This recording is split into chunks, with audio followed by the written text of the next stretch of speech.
ఏపీలో రావణ కాష్టం జరుగుతోంది. అధికారం తలకెక్కిన తెలుగు తమ్ముళ్లు వైఎస్ఆర్సీపీ నేతలపై విరుచుకుపడుతున్నారు. ఫలితాలు వచ్చిన రోజు మొదలు రోజు రోజుకు భౌతిక దాడులు పెరిగిపోతున్నాయి. దొరికితే దాడి, లేదంటే ధ్వంసం. ఇదే ఫార్ములాగా వైఎస్ఆర్సీపీ కార్యకర్తలను టార్గెట్ చేస్తున్నారు.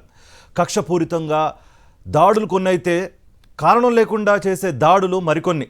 అసలు వైఎస్ఆర్సీపీ ఉండకూడదు అని చంద్రబాబు చెప్పాడో ఏమో అన్న చందంగా టీడీపీ నేతలు పేటరేగిపోతున్నారు. జిల్లాలో తెలుగు తమ్ముళ్లు అరాచకాలు సృష్టిస్తున్నారు. ఆంధ్రప్రదేశ్ రాష్ట్ర వ్యాప్తంగా తెలుగు తమ్ముళ్లు అరాచకాలు సృష్టిస్తున్నారు. వైఎస్ఆర్సీపీ కార్యకర్తల లక్ష్యంగా దాడులు చేస్తూ ఆస్తులు ధ్వంసం చేస్తున్నారు.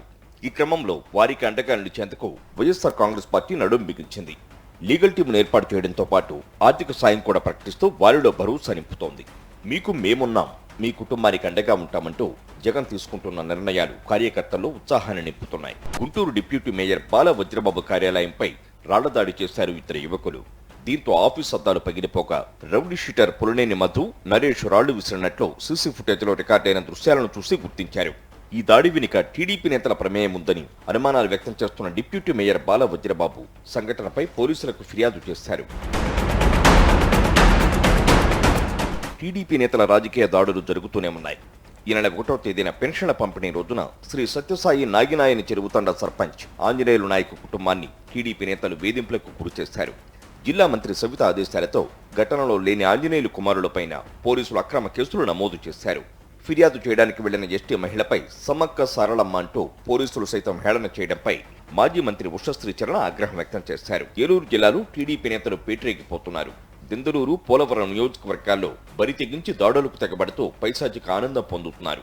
గత 5 ఏళ్లు ప్రశాంతంగా ఉన్న దెందులూరులో ఫ్యాక్షన్ సంస్కృతికి చింతమనేని అనుచరగణం తెరలేపింది. వైఎస్ఆర్సీపీ మండల అధ్యక్షుడు కామిరెడ్డి నాని ఇంటిని, వాహనాలను ధ్వంసం చేశారు టీడీపీ నేతలు.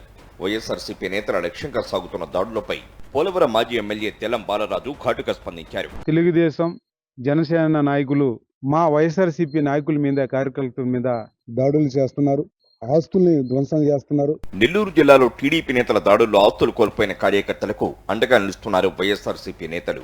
వైద్య జగన్ ఆదేశాలతో ఆత్మకూరు, ఉదయగిరి నియోజకవర్గాల్లో టీడీపీ నేతల దాడుల్లో నష్టపోయిన వైఎస్ఆర్సీపీ కార్యకర్తలకు మేకపాటి రాజగోపాల్ రెడ్డి, జిల్లా అధ్యక్షుడు పర్వతిరెడ్డి చంద్రశేఖర్ రెడ్డి ధైర్యం చెబుతున్నారు. ఆర్థిక నష్టం కలిగిస్తే టీడీపీ ద్వారా ఈ మధ్య జరిగినటువంటి దాడుల వల్ల ఎవరైనా ఆస్తి నష్టం కానీ ఆర్థిక నష్టం కానీ జరుగుతున్నప్పుడు మేము స్టేట్ పార్టీ ఆఫీస్కి తెలియజేసినప్పుడు జగన్మోహన్ రెడ్డి గారి ఆదేశాల మేరకు వారందరికీ కూడా స్వయంగా జగన్మోహన్ రెడ్డి గారు సంతకం చేసినటువంటి చెక్కులను కూడా పంపించడం జరిగింది. ఎన్టీఆర్ జిల్లాలో కూటమి ప్రభుత్వం కక్ష సాధింపు చర్యలకు అదుపు లేకుండా పోయింది. వైఎస్ఆర్సీపీ నేతలు వారి ఆస్తులను టార్గెట్ గా చేసుకుని టీడీపీ నేతలు దాడులు చేస్తున్నారు. తిరువూరు నియోజకవర్గంలో ఎమ్మెల్యే కునికిపూడి శ్రీనివాస్ విధ్వంసం సృష్టిస్తున్నారు. ఖమ్మంపాడులో వైఎస్ఆర్సీపీ ఎంపీపీ కాలసాని నాగలక్ష్మి భర్త చెన్నారావుకు చెందిన 3 అంతస్తుల భవనం కూల్చివేత పేరుతో నానా హంగామా సృష్టించారు. 100 మంది టీడీపీ కార్యకర్తలను వెంటేసుకుని బుల్డోజర్తో సహా నేరుగా ఎమ్మెల్యేని భవనం కూల్చివేతకు పూనుకోవడం తీవ్ర విమర్శలకు దారితీసింది. గుంటూరు జిల్లా వడ్డమాను గ్రామంలో టీడీపీ నేతలు వాలంటీర్ వెంకట్రావుపై దాడి చేయగా తీవ్రంగా గాయపడ్డాడు. సమాచారం అందుకున్న వైఎస్ఆర్సీపీ నేతలు పరిస్థితిని వైఎస్ జగన్కు వివరించగా వెంకట్రావుకు ఆర్థిక సహాయం అందించేలా చర్యలు తీసుకున్నారు. గుంటూరు జిల్లా వైఎస్ఆర్సీపీ అధ్యక్షుడు శేషగిరిరావు, మేకతోటి దయాసాగర్ బాధితుడి కుటుంబాన్ని పరామర్శించి ఓదార్చారు. కృష్ణా జిల్లా కంకిపాడు మండలం టీడీపీ అధ్యక్షుడు సుదిమల రవీంద్ర దౌర్జన్యం చేశాడు. సరిహద్దు వివాదంలో జుజ్జువరపు వరమ్మ కుటుంబ సభ్యులపై దాడి చేసి వేరంగం సృష్టించాడు. మహిళలని కూడా చూడకుండా దుర్భాషలాడాడు రవీంద్ర.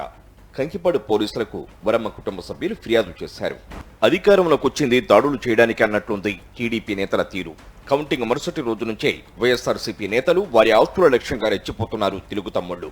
రోజుకో విధ్వంసం సృష్టిస్తూ ఆధిపత్యం ప్రదర్శించాలని చూస్తున్నారు.